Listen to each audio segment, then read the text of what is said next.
Rasa tak terbalas episode 29. Di dalam kamar kecil, saat Julian memasuki kamar mandi, dia bersandar ke dinding dan mendesah berat. Melihat istrinya yang cantik tertidur di dalam bak mandi, Julian menarik napas dalam-dalam beberapa kali untuk menenangkan dirinya. Pikiran tentang Jenny yang kembali ke Raka membuat hatinya terasa sakit. Hatinya menyuruhnya untuk mempercayai istrinya, namun otaknya tetap meragukan. Mengusir keraguan itu, Julian bergabung dengan istrinya di dalam bak mandi. Julian menarik Jenny ke dalam pelukannya dan melingkarkan lengannya di pinggangnya. "Kali ini aku tidak akan membiarkanmu meninggalkanku. Aku tidak akan membiarkan Raka itu membawamu pergi lagi. Sekarang kau milikku dan aku tidak akan membiarkanmu pergi. Sekalipun kau ingin meninggalkanku, aku tidak akan membiarkanmu pergi," gumam Julian penuh tekad. Sambil mengencangkan tangannya di pinggang Jenny, Julian melanjutkan, "Aku tidak akan membiarkanmu pergi besok. Tidak peduli apa yang harus kulakukan. Kau tidak akan bertemu dengan pria itu besok." Setelah membersihkan diri dan Jenny, Julian membungkusnya dengan handuk dan membaringkannya di tempat tidur. Dengan tangan gemetar, Julian mengambil ponselnya dari saku dan menelepon Rafael. "Bos," kata Rafael di seberang telepon. "Kosongkan jadwalku untuk hari ini dan besok," ujar Julian tanpa basa-basi. "Baik, bos. Ada lagi?" tanya Rafael. "Kirimkan beberapa untuk bosmu." "Aku akan mengirimkan alamatnya," jawab Julian. "Anda tidak butuh pakaian apapun, bos?" tanya Rafael dengan cemas. "Kirimkan saja," tegas Julian sebelum menutup telepon. Julian mengambil bantal dari tempat tidur dan meletakkannya di sofa. Saat Jenny terbangun, hari sudah hampir tengah hari. Perlahan-lahan bangkit dari tempat tidur, Jenny mengerutkan kening melihat Julian sedang tidur di sofa. Sambil membungkus dirinya dengan selimut, Jenny mengambil ponselnya dan menelepon Yasmin. "Yasmin, apakah kamu sudah bangun?" tanya Jenny dengan suara lembut. "Sudah hampir tengah hari, Jenny. Bagaimana kabarmu? Apakah kalian bersenang-senang tadi malam?" jawab Yasmin penuh semangat. Jenny tertawa dan berkata, "Ya, kami memang bersenang-senang tadi malam." "Ah, kau harus menceritakan semuanya padaku secara rinci," kata Yasmin dengan antusias. Jenny tertawa lagi dan menjawab, seolah-olah, "Sebenarnya aku ingin memberitahumu sesuatu." "Katakan saja padaku," balas Yasmin, penuh penasaran. Jenny menghela napas dan berkata, "Raka meneleponku dan mengatakan bahwa dia ingin bertemu denganku." "Apa? Apa yang dibutuhkan bajingan itu sekarang?" "Aku sudah bilang padamu, Jenny, bahwa dia perlu dihukum dengan sangat baik," teriak Yasmin.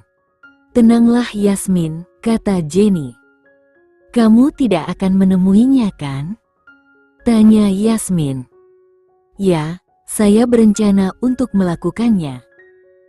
"Kamu gila Jenny," teriak Yasmin. "Aku ingin mengakhiri semuanya dengannya untuk selamanya. Ini akan menjadi terakhir kalinya aku bertemu dengannya. Aku ingin hidup bahagia bersama Julian. Dia adalah satu-satunya orang yang aku sayangi. Aku tidak ingin Julian menciptakan kesalahpahaman di antara kami. Jadi aku akan pergi dan menyelesaikan semuanya dengannya hari ini," kata Jenny. Yasmin menghela nafas dan berkata, "Apakah Tuan Julian tahu tentang pertemuan ini?" "Tidak, tapi aku akan memberitahunya." Aku tidak ingin menyembunyikan apapun darinya. Aku ingin memberitahunya tentang pertemuan ini kemarin, tetapi aku tidak ingin merusak suasana hatinya. Jenny, kau harus menceritakan semuanya padanya sebelum pergi. Juga, kirimi aku pesan tempat dia meneleponmu. Aku tidak percaya bajingan itu. Siapa yang tahu apa yang sedang direncanakannya? Kata Yasmin. Dia belum mengirimiku alamatnya. Aku akan memberitahumu nanti. Kata Jenny sebelum menutup telepon. Sambil berjalan menuju sofa, Jenny mengangkat lengan Julian dan mencoba memeluknya. Memberikan kecupan cepat di bibirnya, Jenny memberikan ciuman di leher pria itu dan tertidur lagi. Hampir pukul 2 siang, ketika mereka akhirnya terbangun dari tidur yang nyenyak. Julian tersentak saat menyadari bahwa Jenny sedang tertidur di sebelahnya.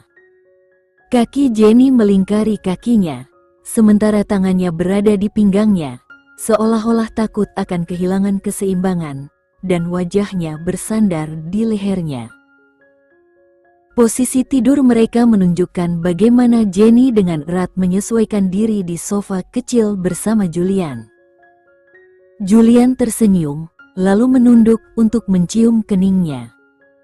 Namun, senyum itu perlahan memudar ketika sosok Raka muncul dalam pikirannya. Dengan cepat, ia mengambil ponselnya dari saku dan menghubungi Rafael sekali lagi. "Ya, bos," jawab Rafael. "Saya ingin kamu memesan seluruh kafe Redwood untuk 2 hari ke depan," perintah Julian. "Baik, bos. Apakah ada lagi yang perlu saya lakukan?" tanya Rafael. "Di mana pakaiannya?" Julian bertanya. "Salah satu anggota kami sudah menunggu di luar resor dengan pakaian itu," kata Rafael. "Minta dia mengetuk pintu," balas Julian sebelum mengakhiri panggilan. Menutup telepon, Julian tersenyum penuh arti. "Mari kita lihat apa yang akan kau lakukan sekarang, Tuan Raka." Beberapa menit kemudian, Jenny pun terbangun. Julian tersenyum padanya dan berkata, "Sudah lewat jam makan siang, Jenny. Ayo bangun." Jenny, masih meringkuk di dadanya, menggerutu, "Ini semua gara-gara kamu." Julian tertawa kecil, "Kita harus pulang. Ayo bangun dan bersiap-siap." Jenny, apakah kamu punya rencana untuk hari ini?" tanya Julian. Jenny mengangkat kepalanya dan bertanya, "Kenapa? Mau mengajakku pergi?" "Hanya ingin tahu," jawab Julian. Jenny mengangguk dan menjawab, "Ya, aku ada janji keluar sebentar." Jantung Julian mulai berdegup kencang. "Dengan siapa?" Jenny terdiam sejenak, lalu bertanya, "Kamu akan marah kalau aku bilang aku akan bertemu Raka malam ini?" Julian tidak menjawab apapun. Dia bangkit dari sofa, lalu menggendong Jenny di lengannya, dan berkata, "Aku akan pastikan kau tidak akan menemuinya malam ini." "Julian, apa yang kau..." Sebelum Jenny bisa menyelesaikan kata-katanya, Julian meletakkannya dengan lembut di tempat tidur dan mendekatkan tubuhnya, menjepitnya dengan penuh perhatian. Dia kemudian mulai mencium bibirnya, seperti monster yang lapar. "Julian, berhenti!" teriak Jenny. Tidak peduli apa yang dikatakannya, Julian melanjutkan. Sambil mendorongnya, Jenny berteriak, "Aku bilang berhenti." Akhirnya sadar kembali, Julian menenangkan emosinya dan turun dari tubuhnya. "Ada apa denganmu?" tanya Jenny. "Tidak ada," kata Julian. Jenny ingin mengatakan sesuatu, tetapi ketukan di pintu menghentikannya. Kamu bisa pergi menyegarkan diri. Setelah berkata demikian, Julian mulai berjalan menuju pintu. Jenny merasa bahwa perilaku Julian agak aneh. Dia turun dari tempat tidur untuk mengejarnya, tetapi mendesis kesakitan. Bukan hanya punggungnya, tetapi tubuhnya juga terasa sakit. Sambil duduk kembali di tempat tidur, Jenny mulai mengusap pinggangnya untuk mengurangi rasa sakit. Saat mendengar suara telepon berdering, Jenny menghentikan kegiatannya sejenak. Dengan nada sangat dingin, dia bertanya, "Apalagi yang kau mau sekarang?" Di seberang telepon, Raka berbicara, "Alamat yang saya kirim sebelumnya telah berubah." Jenny mengernyit dan bertanya, "Alamat apa?" Raka terdengar ragu sejenak sebelum menjawab, "Saya mengirimkan alamatnya tadi malam." "Kamu tidak melihatnya?" "Tidak sama sekali," jawab Jenny singkat. Raka melanjutkan, "Tapi saya benar-benar mengirimnya. Bagaimanapun, saya akan kirimkan alamat baru sekarang. Soalnya, alamat sebelumnya tidak bisa dipakai." Ternyata seseorang sudah memesan seluruh kafe itu selama 2 hari penuh.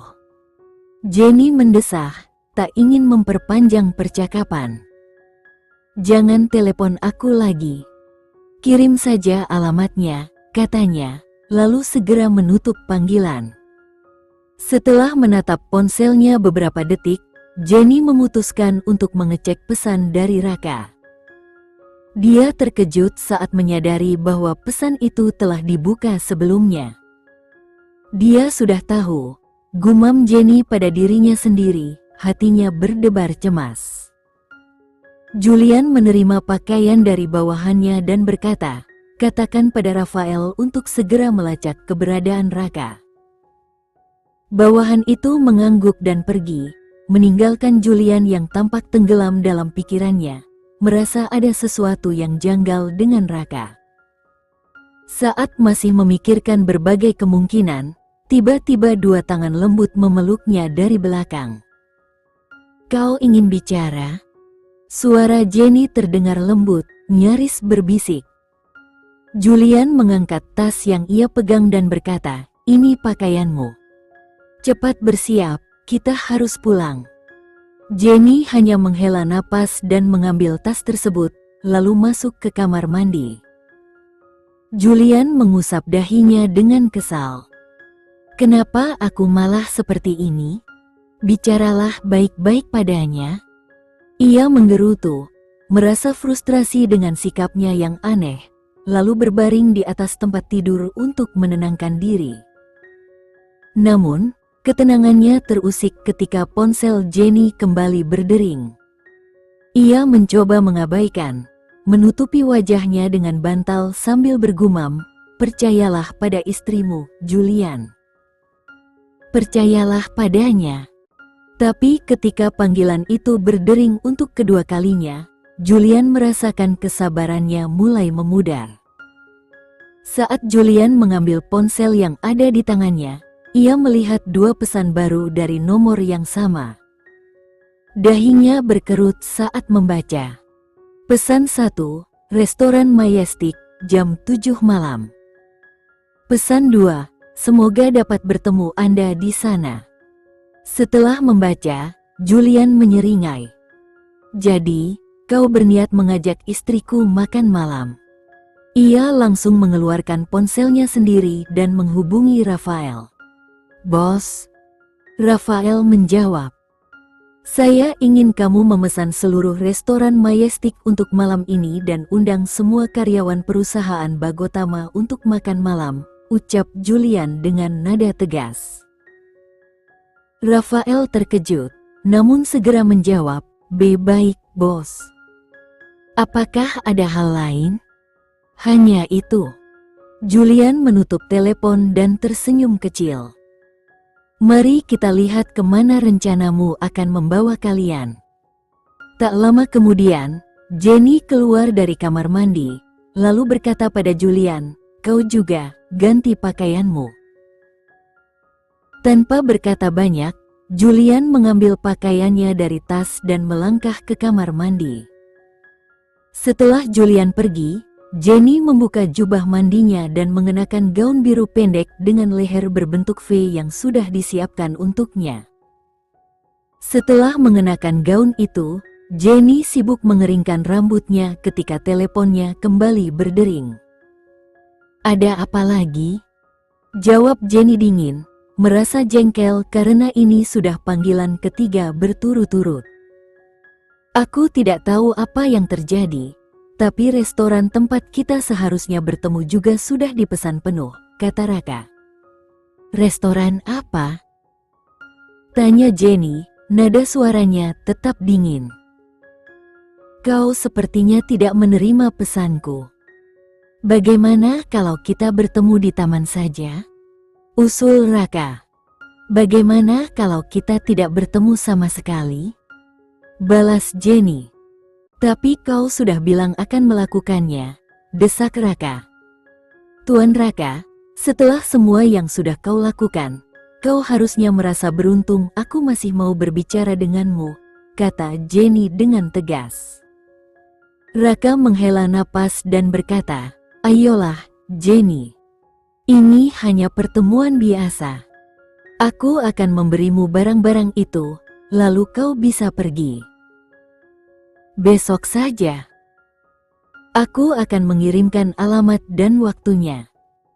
Setelah berkata demikian, Jenny menutup telepon dan tersenyum lega. Saat itu juga, Julian keluar dari kamar mandi dan melihat Jenny tersenyum sambil menatap ponselnya.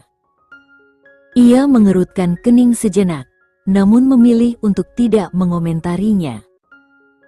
Saat berjalan mendekat, Jenny berkata, "Jadi, kamu bisa memesan seluruh kafe dan restoran bintang 5 hanya untuk menghentikanku bertemu dengan Raka. Tapi kamu tak bisa bicara padaku soal itu." Menarik. Julian menundukkan kepalanya, tetap diam. "Kita akan bertemu di taman sekarang.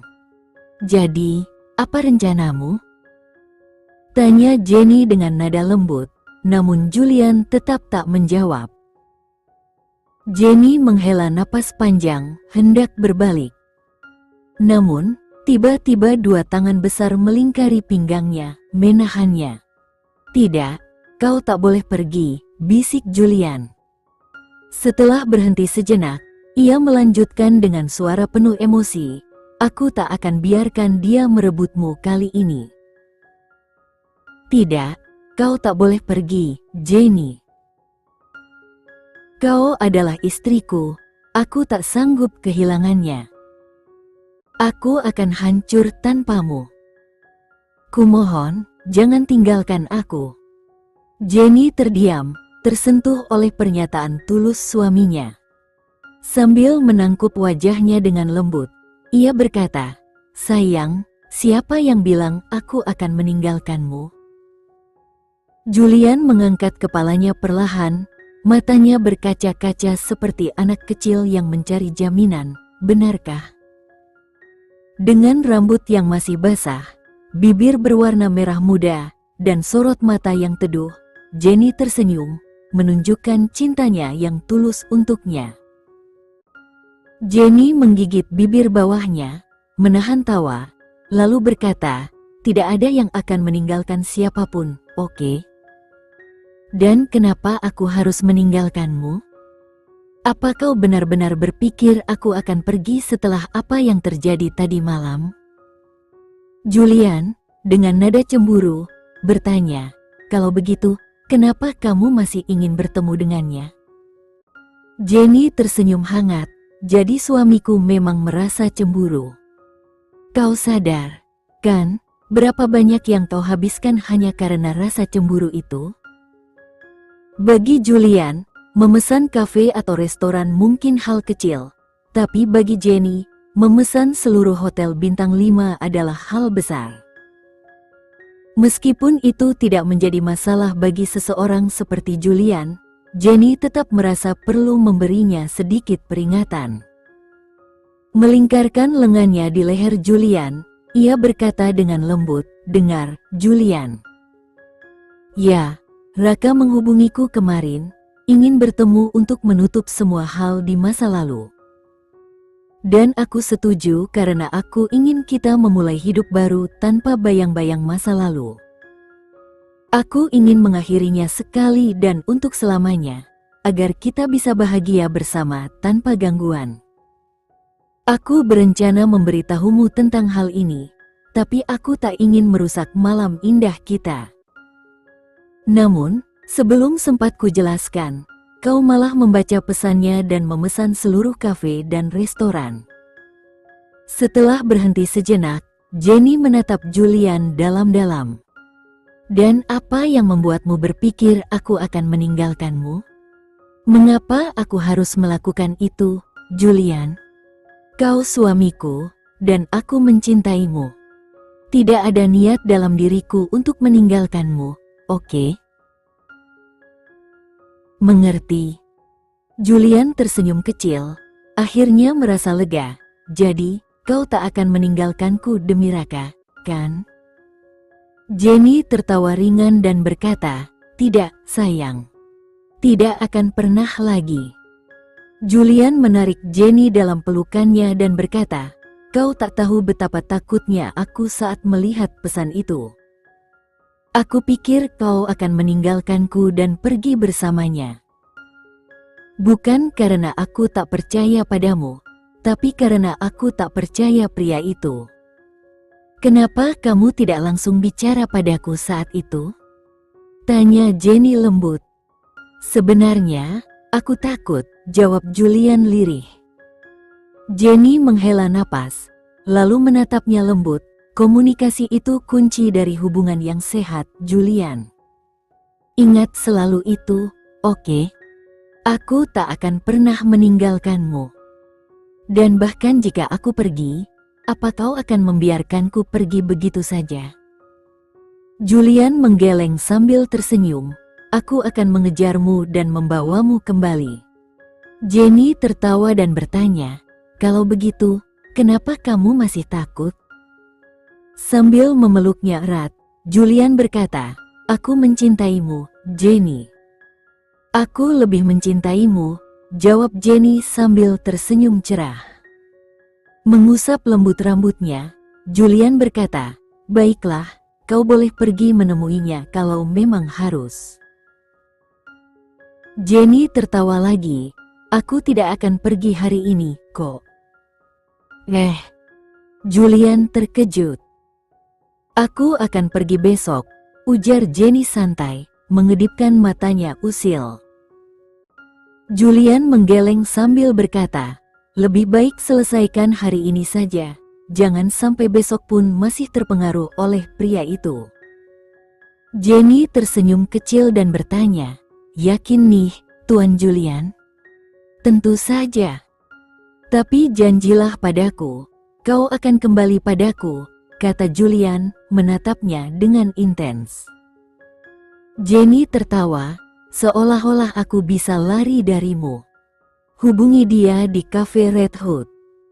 Kurasa aku bisa menyediakan meja khusus untuknya," ucap Julian sambil tersenyum penuh arti.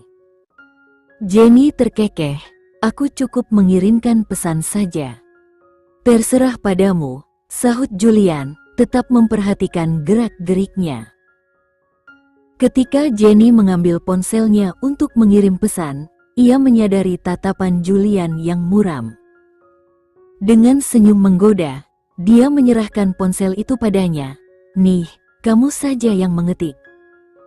Julian dengan sigap mengetik pesan singkat, lalu mengembalikan ponsel itu ke tempat tidur. "Jangan pernah kirim pesan padanya lagi," ucapnya tegas. Jenny tertawa kecil, memegang wajah Julian. "Kamu terlihat manis sekali kalau cemburu, Tuan Julian." Julian mengangkatnya dalam pelukan, "Ayo pulang. Aku tak sabar ingin segera sampai di rumah bersamamu."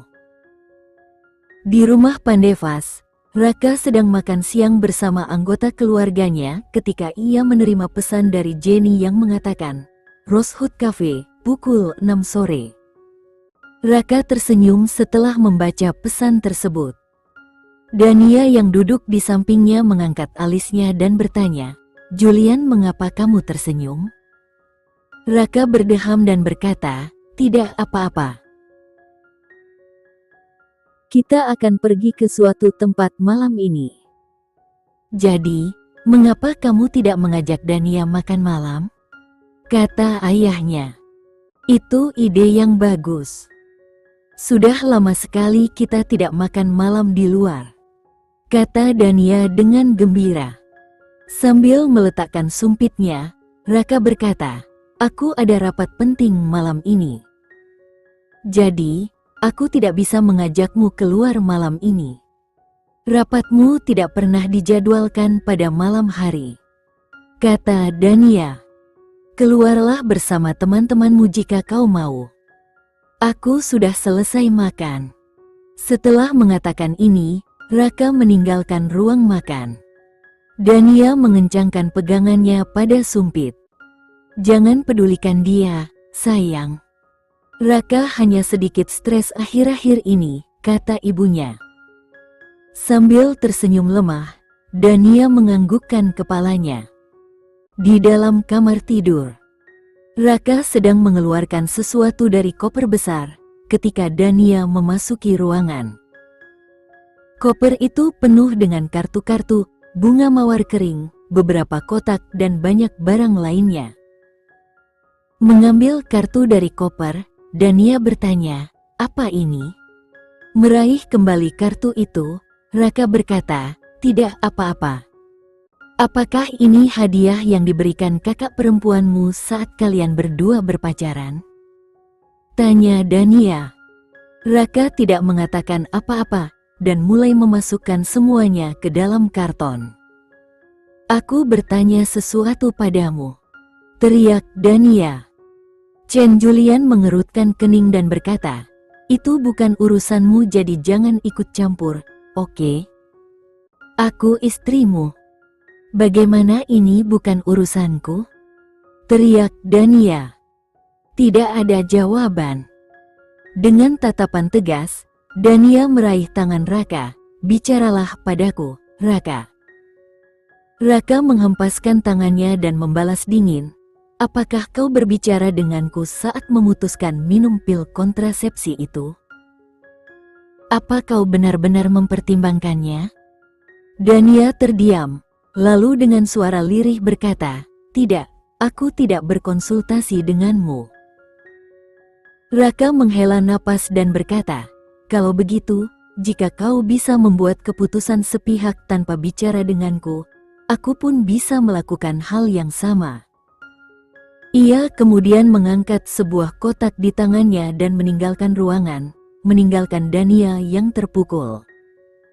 Setelah Raka pergi, Dania jatuh terduduk di lantai, air mata tak terbendung lagi. Menyeka pipinya, ia menguatkan diri dan meraih ponsel, lalu menelepon asisten Raka. Ya, Nyonya. Jawab asisten di seberang. Apakah ada rapat untuk Julian malam ini? Tanya Dania dengan nada penuh harap. Tidak, Nyonya. Tuan meminta saya mengosongkan seluruh jadwalnya hari ini karena ada pertemuan penting yang harus dia hadiri, jawab sang asisten. Mendengar hal itu, jantung Dania berdegup kencang. Pertemuan penting? Apakah ini ada hubungannya dengan kakak perempuannya? Pikirnya dengan rasa was-was. Apakah kau tahu di mana pertemuan itu berlangsung? Tanyanya lagi. Maaf, Nyonya. Saya tidak diberi informasi mengenai tempatnya, jawab asisten itu. Baiklah. Dan jangan sampaikan pada Julian kalau aku menelepon. Setelah mengucapkan itu, Dania menutup telepon, perasaan cemas menghantuinya. Setelah menutup telepon, Dania termenung sejenak, lalu menghubungi nomor lain yang sudah tersimpan di ponselnya. Ya, sayang, jawab suara seorang pria di seberang. Aku butuh bantuanmu, kata Dania tegas. Pria itu tertawa kecil. Tentu, selalu siap membantumu. Tapi kau tahu aturan mainnya. Aku tidak akan tidur denganmu, balas Dania cepat, nadanya tajam. Pria di telepon terkekeh lagi, cukup temani aku malam ini, siapa tahu pendapatmu berubah. Aku hanya ingin kau membuntuti suamiku malam ini dan laporkan dimanapun dia berada, jelas Dania tanpa basa-basi. Pria itu tertawa ringan, besok malam, akan ada mobil yang menjemputmu. Baik, balas Dania singkat sebelum menutup telepon, merasa sedikit lega karena rencananya mulai berjalan.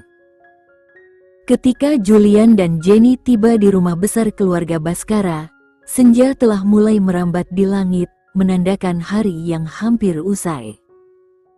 Sebelum masuk, Julian menarik Jenny ke dalam pelukannya dan berbisik, bagaimana kalau kita pergi ke hotel atau tempat lain? Kita bisa habiskan waktu yang benar-benar berkualitas bersama. Jenny terkekeh kecil, bukankah waktu berkualitas kemarin sudah cukup buatmu? Sambil mengelus hidungnya dengan ujung jari Jenny, Julian membalas, itu cuma pemanasan, nyonya Jenny. Masih ada babak panjang yang menunggu. Jenny tertawa dan menepis tangannya, jangan terus-terusan begitu. Kita bahkan tidak pulang ke rumah semalam. Tidak akan terlihat baik jika hari ini juga kita tidak kembali. Ayo kembali ke rumah kita yang tenang, bujuk Julian. Jenny menggeleng, sambil menunjuk pintu masuk rumah besar itu. Ini rumah kita sekarang, dan aku merasa nyaman di sini. Ada ibu, nenek, Vina, Valden, semuanya di sini. Aku merasa punya keluarga yang lengkap. Julian menghela napas, tapi kalau kita tinggal di sini, aku tidak bisa punya waktu intim bersamamu di dapur, ruang tamu, atau bahkan di ruang belajar.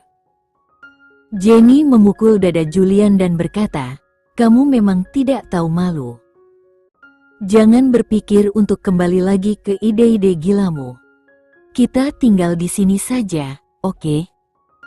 Julian tersenyum licik, aku akan menurut, asal kau izinkan aku mencoba sesuatu yang berbeda malam ini. Jenny mendelik, dasar tidak tahu malu.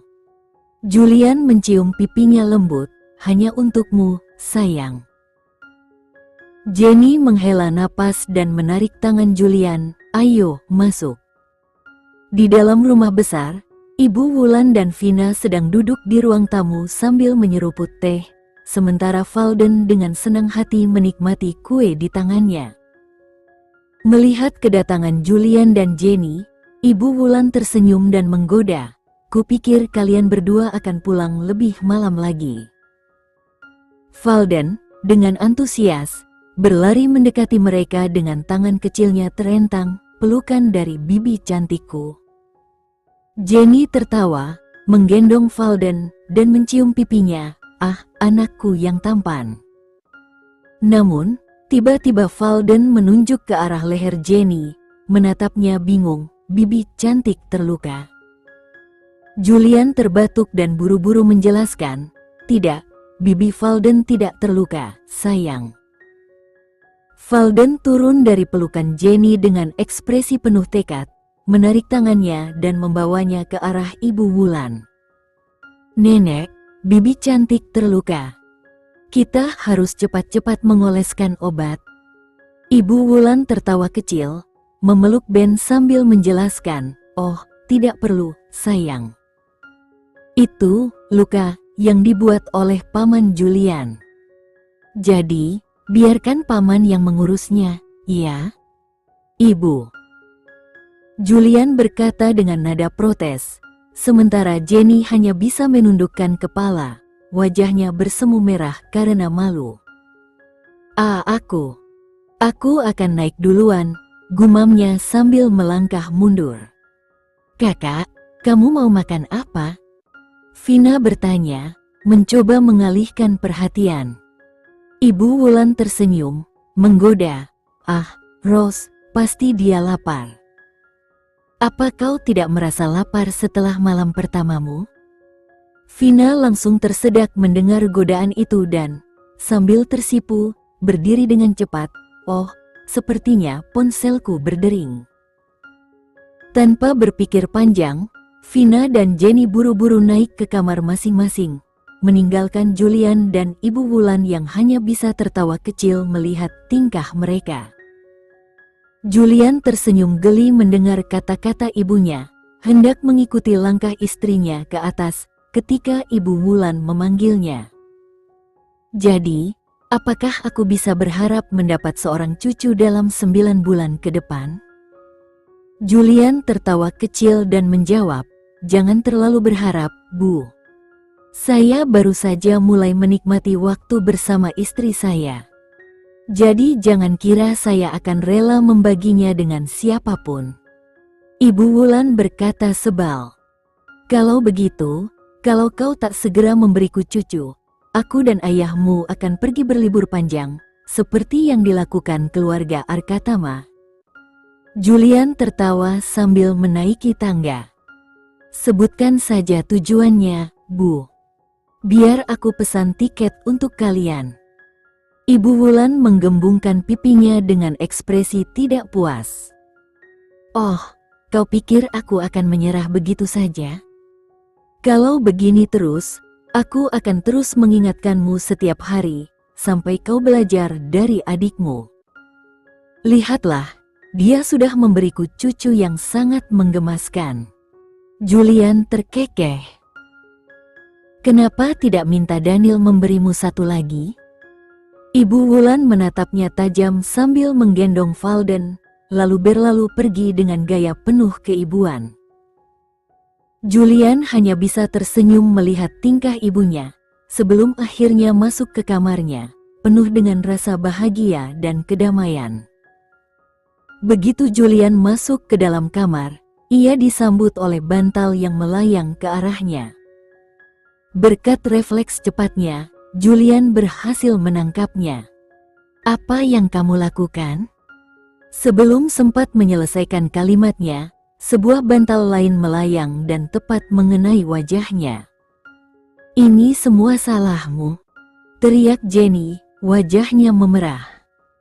Sambil memegang kedua bantal, Julian meletakkannya di atas tempat tidur, lalu bertanya, apa yang salah? Apa aku yang membuatmu kesal? Jenny melotot ke arahnya. Siapa lagi kalau bukan kamu? Aduh, malu sekali tadi. Julian tertawa kecil. Salahku. Hei, jangan lupa, kamu yang memulainya. Kenapa tiba-tiba semua jadi salahku? Jenny menutupi wajahnya, tampak malu. Sekarang, bagaimana aku harus menghadapi ibu? Julian menariknya mendekat, dan sambil tersenyum berkata, ibu bilang, dia ingin segera punya cucu. Kalau tidak, beliau dan ayah akan pergi liburan panjang, seperti orang tua Bima. Sekian dulu ya video kali ini, kita lanjutkan lagi videonya di lain waktu. Oh iya, bagaimana menurut kalian? Semoga bisa sedikit menghibur kalian semua. Untuk teman-teman yang baru nonton, jangan lupa subscribe ya, hehehe. Dan kalau teman-teman ada yang ingin gabung langganan, bisa langsung gabung saja untuk dapat fitur yang menarik dan sedikit membantu Mimin. Terima kasih banyak sudah menonton, sampai jumpa lagi, bye.